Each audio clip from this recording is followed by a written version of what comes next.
This is a Rogue Media Network podcast.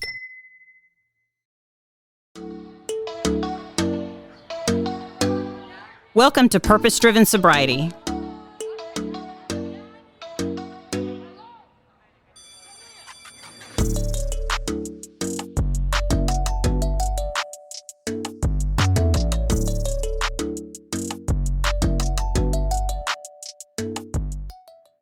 Thank you for joining the Purpose-Driven Sobriety podcast. My name is Christine, and I am an alcoholic. I want to thank today's sponsor, Mr. Ralph Greider, is a great friend of the show, and thank you, Ralph, for sponsoring and being a friend to us in recovery. I truly appreciate you. So today I have Mr. Jared B. Now, Jared, I'm assuming you don't practice individual anonymity, correct? No, I don't. Okay, so Jared, I'm Blaine, full. you're out there. Yep. we're out there. That's perfect. Well, yes. I ran into Jared. Well, I think actually you were referred to me by a mutual friend, right? But I think we run in some of the same recovery pages and stuff.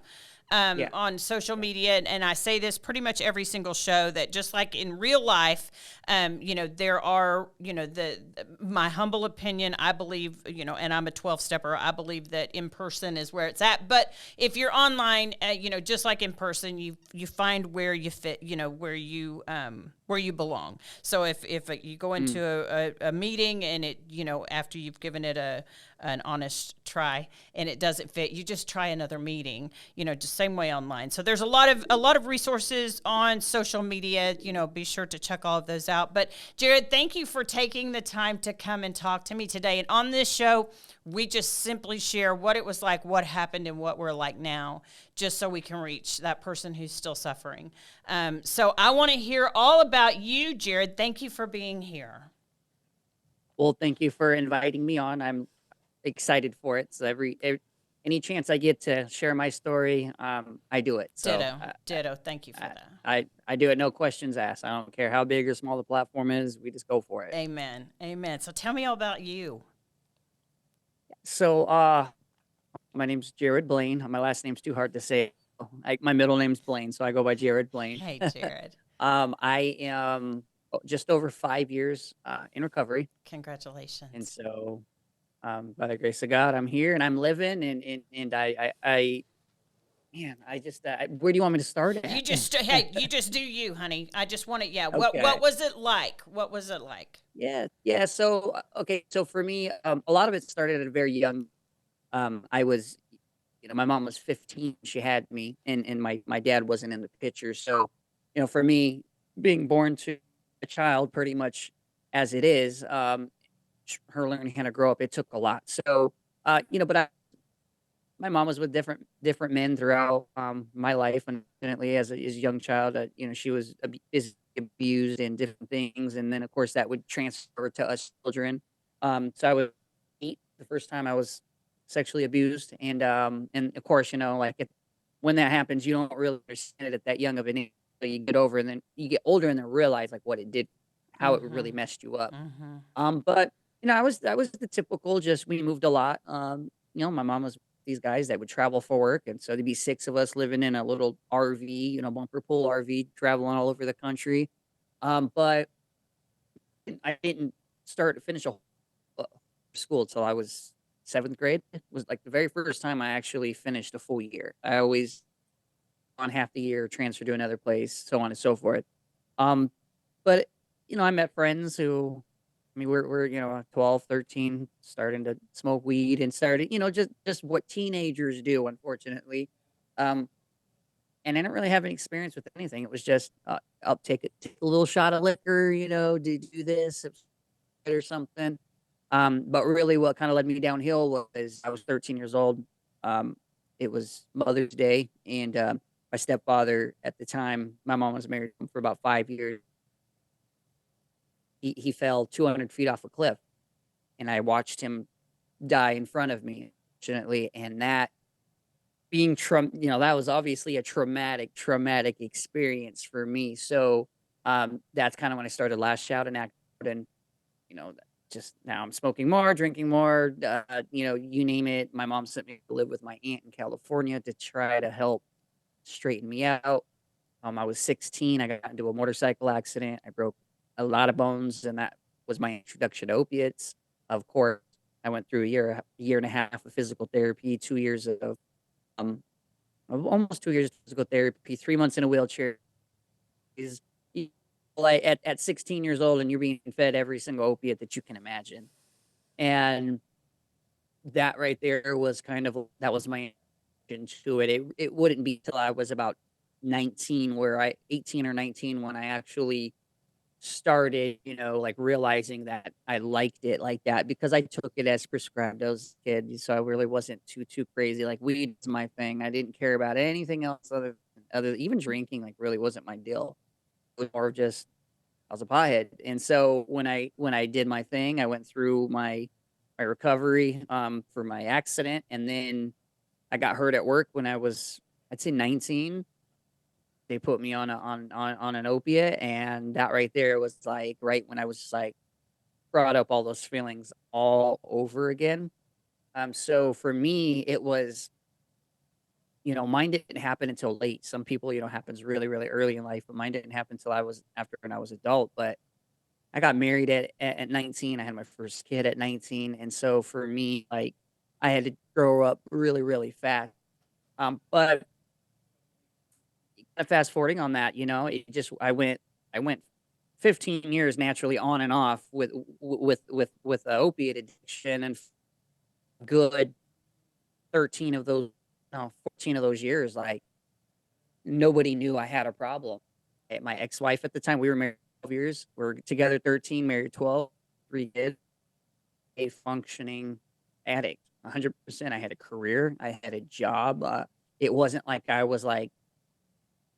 made plenty of money, so it wasn't like I was, like, out on the streets, trying to sell this and that, whatnot. Like, my addiction was pretty self-sufficient. I had a plug where I went to and whatnot. Just nobody knew I had and I never had let it affect my life at all, like, or so I thought, at the time. We say that, but until you look back. Right. But I didn't have an issue. Like, it was I got up, went to work, took care of my family, and I did I did what I did. Um, and it was just it wasn't until later on, like I'd say like the last 2 years of my addiction, where that's when it got sloppy. That's when I lost my job. Mind crap came out. I ended up getting sloppy. I lost my job. Then I ended up running out of money. Then I ended up having to pawn tools and just sell my guns, sell whatever I could just to my fix. I never dealt with uppers or anything, but it was always like opiates and fentanyl and oxy. That was like my DOC, but that's because that's what I was introduced to when I was a kid for my accident. Mm-hmm. And I got involved with some people that I have to watch how much I share on this Oh, part. sure. But I got involved with, I'm from Arizona. And I'm half Hispanic, so I speak Spanish. I lived in Mexico for a brief period of time. So I got involved with some people south of the border. And that's when I ended up doing distribution, different things to that nature. It was more of a lot of it was just, I could get unlimited amounts of money that I want, unlimited amounts of product, this, that, and the third. I got fronts, and I started to come back up in my addiction. I went from like having to pawn everything to like here now I got this connection. Now I have a way to make money. Now I can do this, that, and the third.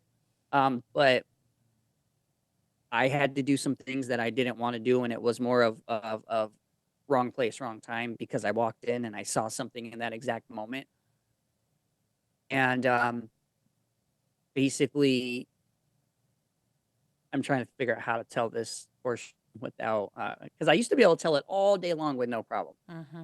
Till recently, I went onto a podcast and I was 100%, and it kind of got me in some hot water. So I'm not, I'm trying to still want to share that, Sure. but I'm just being transparent with you. Um, so basically, I ran into a situation that I didn't want anything to do with, but I was basically forced into it, and that kind of scared the crap out of me at that point. Mm. That was one of those things where it was like, man, like it's now, now or never. And I ended up getting in debt with the same guys that I was making money with. I ended up getting in debt with them. I ended up owing them. I ended up having to sign titles to my vehicles over, you name it. I had to do it because of I owed them. These are the type of people that are not some street level, dime bag selling Right. people. Like, you owe money, you pay it some way, somehow. I mean, and they broke into my house. They ransacked my house for every single thing that they could find. So I had to make right on that. A certain situation that I walked in on and that I saw and that I had to be a part of, it scared the absolute crap out of me. I was just like, wow, like I don't want anything to do with this. And they're like, well, you got A choice or B choice. Which one is it? And both of those weren't, none of them were a good choice. And so, but then I realized, like, if I don't get out of this situation, like, that's going to be me next. Mm-hmm. What's happening in this situation is going to be me because they don't care. Like, as long as you're benefiting certain people, Right. you're cool all day long. But the minute that you don't benefit them or they don't, it's it's like sharks. They'll just your head off and move on. Mm-hmm. Um, so for me, what it took for me to basically get sober was to run into this situation, get the crap scared out of me, pay off my debts, move 1,500 miles away to Texas. I remember told you, I moved to Yeah. Texas. Yeah. I moved to the Waco area, but well, first Fort Hood and then Waco. But I yeah, and mind you, my ex-wife knew absolutely nothing up Really? until like, she knew nothing, like, she was completely oblivious to everything, Wow. and it wasn't until, like, my house got broken into and ransacked before she actually figured out what the Something's heck's not right. going on. Yeah. Yeah, and then I have to explain I had to explain to her, like, where I'm getting these large amounts of money from because I would just come home with, like, I bought a new truck, or here we go, I bought a motorcycle or bought a, she's like, well, where did you get this from? Oh, I got a bonus at work because I was Mm-hmm. making really good money. So I was able to, BS myself out of a lot of things. But again, she just always took it like, okay, like, never questioned anything until the house got broken into and people showing up at the doorstep and whatnot, and then it was kind of more of like she ended up finding my little stash that I kept in the house, and she found that by accident, and it was just like this is the thing. How she found out was I was in the hospital. I had to do something happened. I was in the hospital. I needed my charger, and so I told her, go home in my work truck in my center. Well, in my work truck charger. She goes, okay. I didn't tell her anything else other than that. I said it's in. I don't know where it is. And then she said that she went there and she said she felt like God literally told her, get in the truck, open up the center console.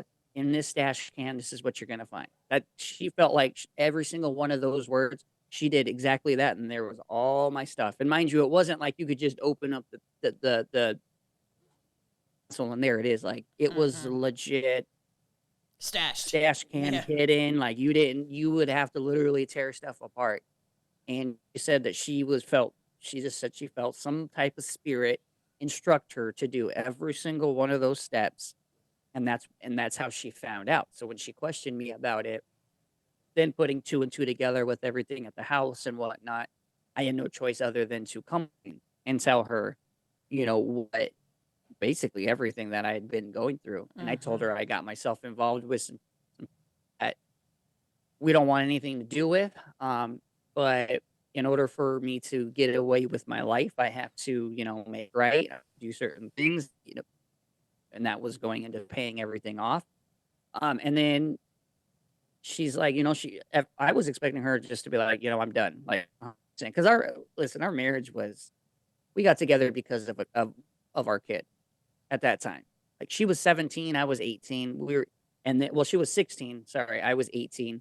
And then when she was 17, when she had him, and then of course I was 19 because our birthdays were like right next to each other. Mm-hmm. So that's why we got married. Like, her mother was very religious and was just like, you're not moving anywhere unless you guys get married. And of course, she was a family friend too. So, like, it's not like we didn't know each other. Right. But So her mom took her down to the courthouse, got the marriage license, and did it. But that was the only reason, honestly, that we even got together and got married was because of our child. And then, of course, just over the course of 12 years, we had 2 more kids, and it was more out of comfort, and based on like love or anything. Mm-hmm. So, um, I was expecting her to be like, just done. Screw you. We're done. This, that, and the third. But she basically gave me the choice. Like, it's either like your family or the drugs. And I was like, well, my kids are like my everything. So of course, and I got scared of everything. So I was ready. I was ready. So I chose my family, and we just kind of literally looked at a map, threw a dart, and it landed on Central Texas. And within 2 weeks, we sold every single thing that we owned, other than like a couple garbage bags full of clothes. We put them in our vehicle. We drove 1,100 miles to Central Texas. No house, no job. It was just on pure faith. And within that first week, had a house, had a job, like everything was lined up. And of course, then the rest was history at that point. And so I'll kind of, before I jump into that, give you some time to digest, what had happened up to the point. Mm-hmm. Wow. So how Yeah. old were your kids when you came to Texas? So it must have been So your oldest 12. my oldest just turned 13, my middle turned 11, and my daughter's 9. Oh, So okay. and I've been sober for 5 years, so subtract 5 from all of those. Right. So my daughter was really was young. Right. My daughter was obviously she was really young. 5 or 6, yeah. Yeah, about 5, 4, 4, Wow. 4 or 5. And my kids didn't really at that time, like, they didn't really understand. They even then they didn't know anything. Of course, they were too little. Mm-hmm. So it's not like, they were gonna go out and say anything, but they just,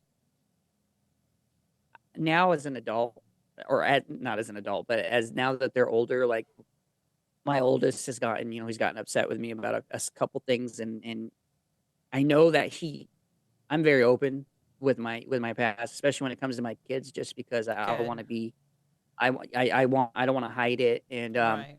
so when he found out about everything, like he had a lot of like different things, and so like he would, when he gets mad, when he used to get mad at me, he used to like pop off on me, like, Mm-hmm. well, go snort another pill or do this or that, and like that hurt. Oh, Yeah. that hurt so bad.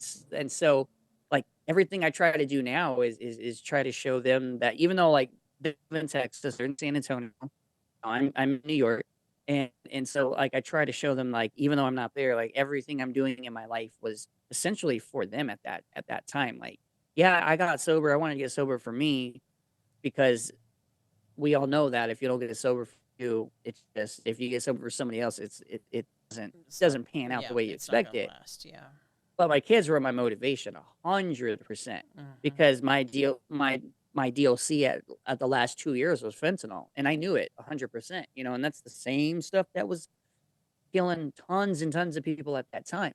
And so, and I've overdosed plenty of times, and I used to have doctors and EMTs tell me, one day you're going to take this, you're going to go to sleep, and you're never going to wake up. And I didn't care. Right. So for me, it was like, when I decided to do that, like my kids were absolutely number one. Like, I want to be around, I want to be alive for my children. I just I, on Wednesday, and Mm-hmm. I'm like, and so at that time, I was just hitting 30. I was like, I'm young. I'm still a young guy. Like, I don't want to die. Like, I really didn't. I wanted to be there for my kids, and I also didn't want to go out as as dying as an addict.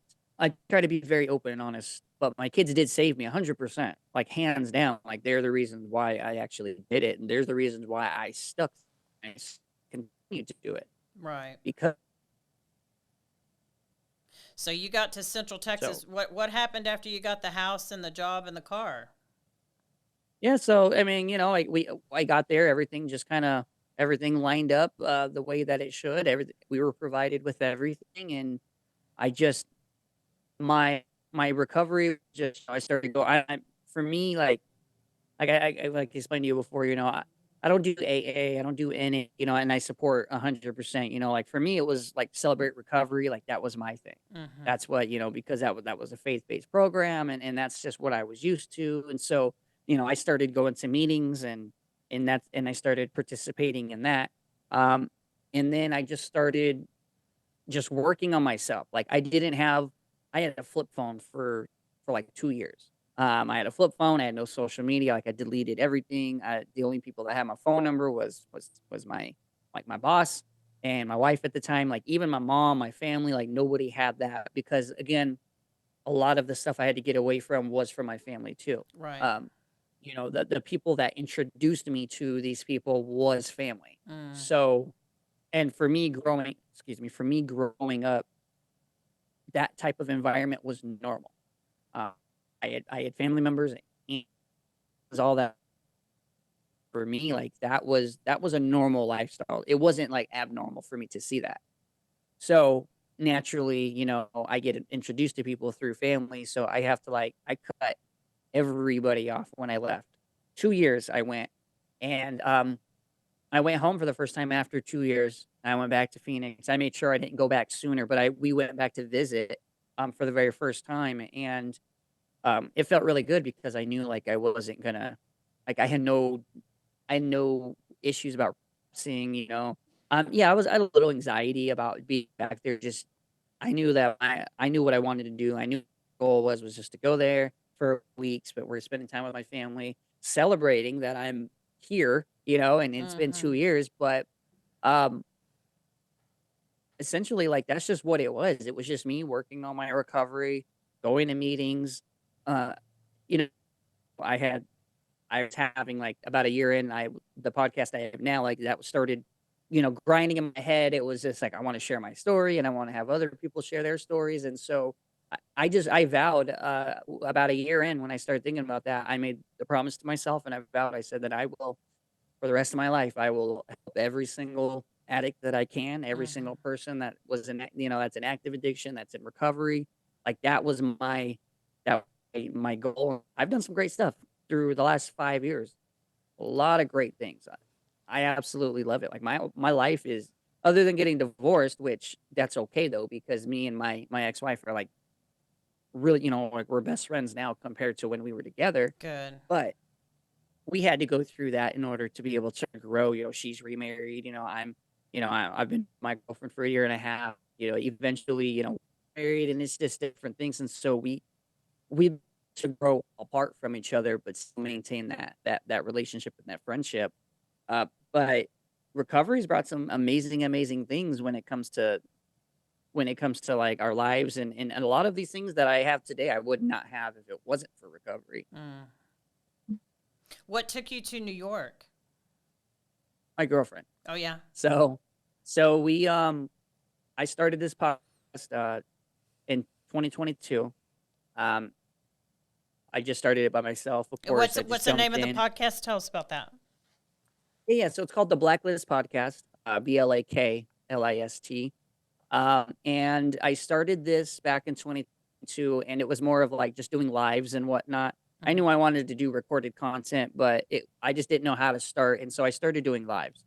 So I had a mutual friend who had been on the live a couple times, and she's really good friends with Brianna, who's my girlfriend now. And so Brianna saw me on an episode on a live, and she was like, "Wow, like he's cute," type deal. And so we started just casually talking and whatnot. And so I know we dated for a year before I moved out here.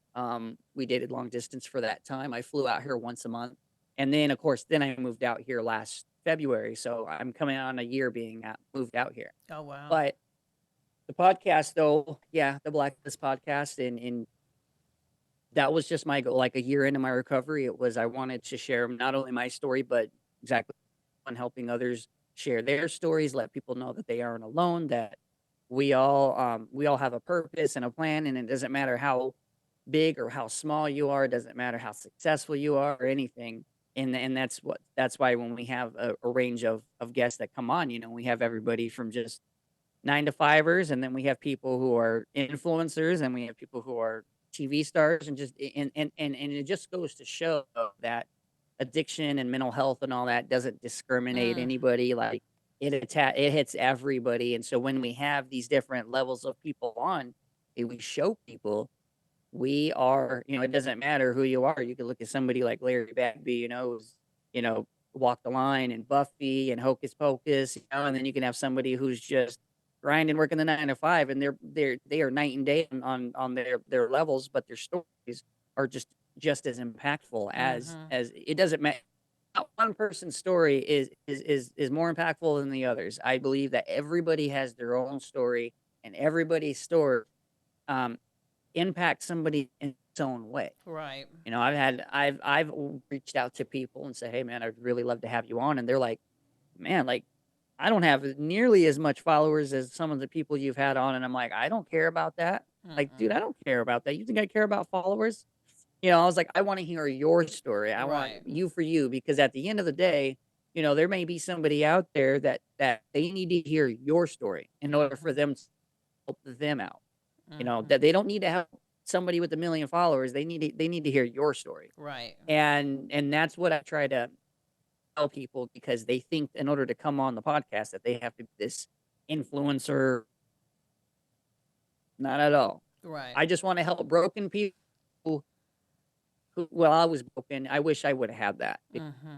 Again, I don't, I didn't have that. And I wish that I would have had that at that time. Right. I can totally relate. Yeah, it's amazing, especially, cuz I'm a 12 stepper. So I mean, it's amazing going into a room of AA for instance, and seeing just you've got the guy that pushed his shopping cart with all of his belongings up to the door, and then you've got the judge that's, sitting at the same table, and it's just like our stories are the same. I mean, that desperation, that hopelessness, that just Mm. hell is all the same. Mm. It just that, yeah. I mean, Yeah. it's actually quite beautiful to see. Right. Mm-hmm. Have an in and speak the story. Like I run a podcast and I help other people tell their story, and then when I go to tell mine, I'm just like all over the place. So my apologies if I'm everywhere. You're fine. You're I try fine. to like share my, I kind of like try to share story in not like great detail, but just like focus doing. Mm-hmm. Yeah, well, you're doing a great thing. I mean, and I'm so glad that. How's your relationship with your kids?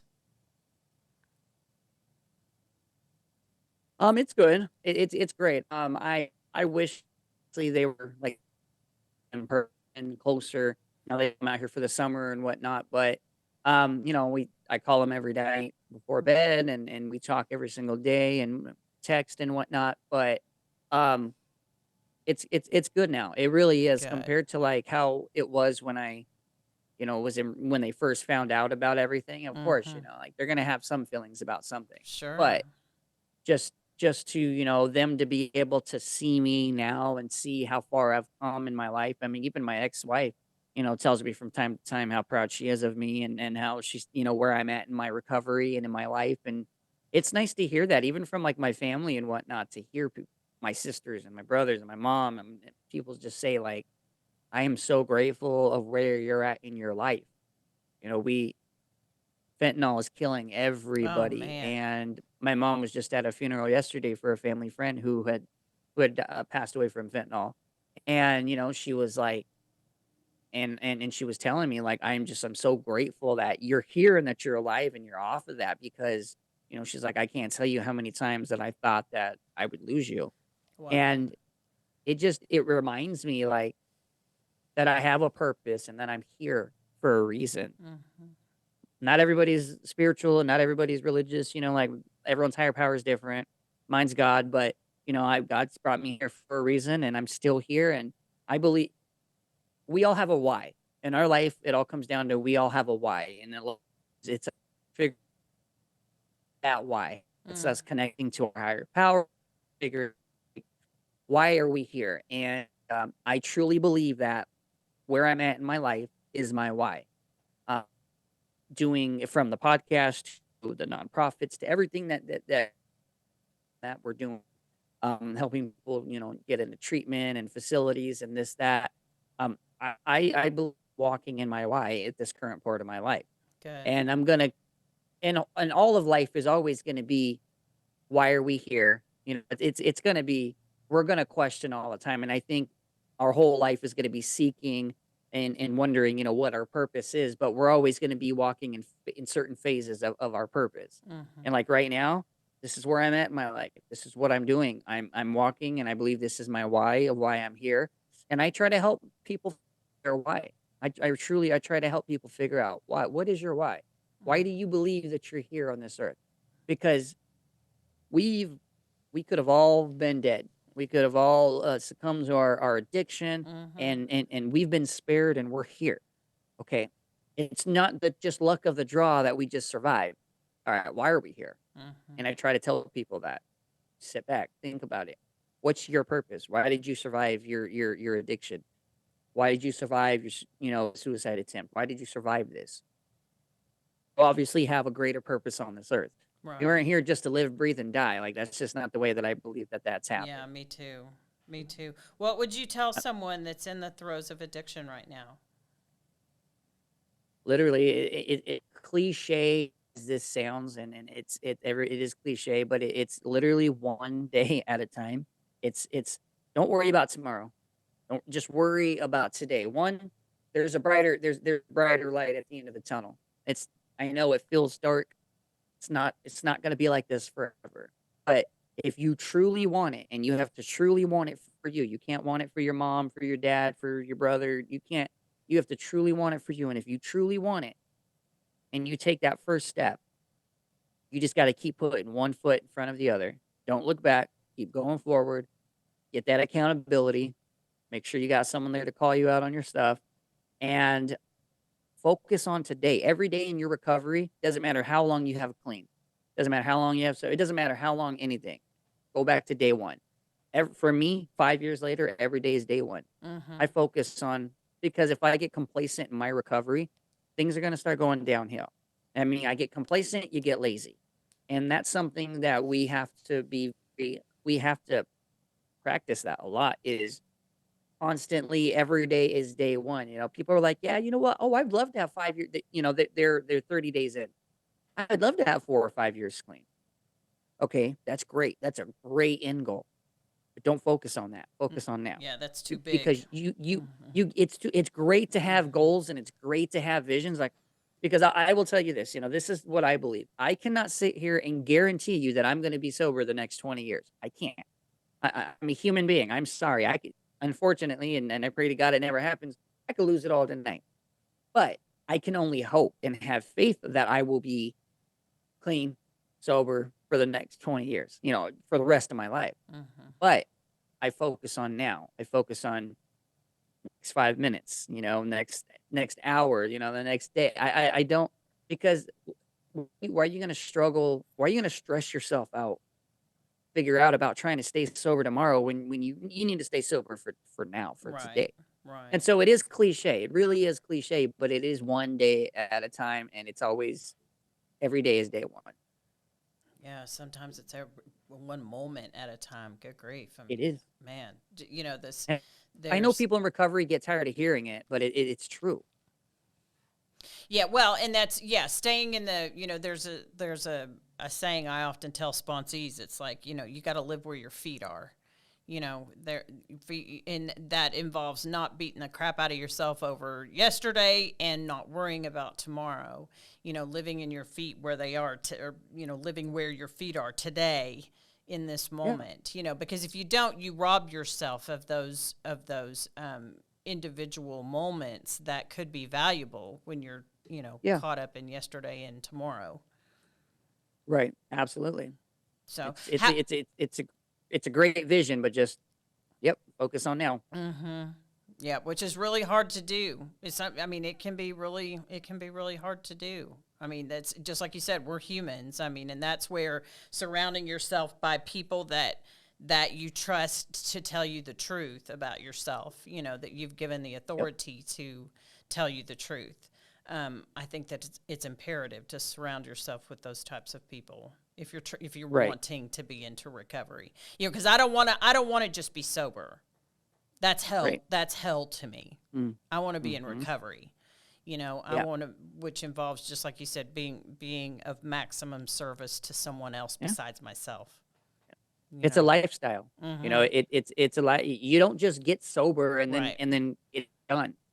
It's a literally it becomes your life, Mhm. and that's just the way it is. People think, "Oh, okay, I'm gonna get clean and sober, and here I am." No, it doesn't work like that.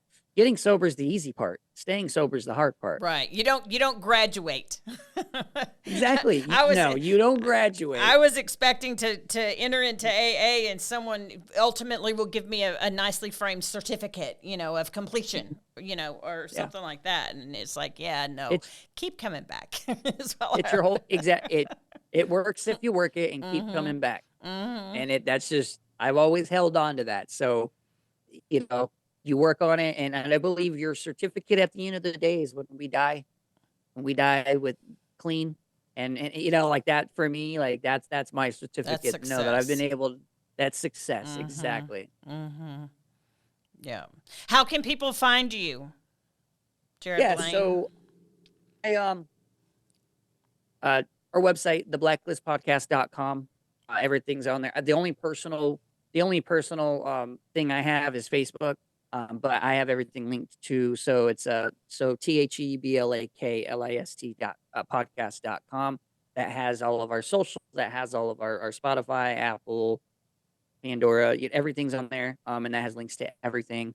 And then of course my face, facebook.com/ I am Jared Blaine. Very cool. Thank you for taking the time to come and sit and talk with me today. I'm so glad to know, it's so awesome to, you get into, at least here I am in Waco, Texas. I was in a bubble, and it's like, I know that there's some recovery community, here, but it's so wonderful to see different warriors around the country just doing the deal, man, on a day-to-day basis, just trying to spread hope. which Hmm. which I had Absolutely. none of. I had none of that. I had no hope. So the And fact, that's why we do yeah, this. mm-hmm, Is to show people there is hope. There is hope, 100%. I always end my show with the last thing I always say when I end every episode um, is remember, there's always a hold on to hope, mm-hmm, always a reason. And mm, so I end that with every episode just because you're never too broken to be put back together. There's never you can't burn too many bridges. Like there's just you are there is hope. It's not even if you relapsed, it's not the end of the world. Okay, I get it. You got to start over, but people get ashamed and they're just like they don't want to do it anymore because then they feel like they've let everybody down. But it's like there's hope. mm-hmm. Okay, doesn't matter how you fall. It matters when you get back up. And Right. what are you gonna do when you get back up? Yeah. Are you gonna Shame. sit down and cry about it, or are you gonna get up and actually do something? Mm-hmm. Yeah. Shame kept me hiding for a long time. Yeah. Yeah. Shame will kill you. Yeah. And it's like, be loud and proud about it. Be loud and proud about your recovery. I get some people, again, and I respect it. They want to be anonymous, and I respect that 100%. I'm just not one of those people. Yeah. I'm loud I and can't proud. I be. let people Yeah. know. I can't Right. be. Mm-hmm. Because I've been given this second chance at life. Well, I don't know how many chances in my life, but I've been given all of these chances in my life, and I'm here. And I I couldn't just keep it to myself. I got to share Mm-hmm. this with other people. I got to let other people know that there is more to the than being an addict Mm-hmm. and chasing this high. Like there is so much more to life. So I have to. I feel like I have been called personally. I feel like I've been called in my life to be loud and proud in my recovery. And I'm Mm-hmm. not. And I was shameful in the very beginning, but then I'm like, what am I doing? Like, no, I gotta speak loud about it. And then when we do and talk about these things and about being loud and proud and this and people that are watching and listening, they're like, wow, all right, I can do this. Like Mm-hmm. I don't have to be hiding in shame. I don't have to worry about it. I can do this. Right. And who cares what anybody else says? Who cares what anybody else says? At the end of the day, you focus on you and work your program, no matter whatever that may look like, because everybody recovers different. At the end of the day, everyone does, whether it's CR or AA, it's NA, whatever. Work your program and keep going, and don't let what anybody else says stop you. And if something hadn't worked, don't give up. I mean, just like you said, I mean, AA may not be for everybody. There is something out there. There's enough programs and enough people in recovery that you just have to keep seeking, and they're just like you said, there is always hope. Thank you for joining me. I really appreciate you. Yeah, absolutely. Thank you so much as well. All right. We'll stay in touch. Thank you for listening to the Purpose Driven Sobriety Podcast. Thanks for listening to Purpose Driven Sobriety. Keep coming back.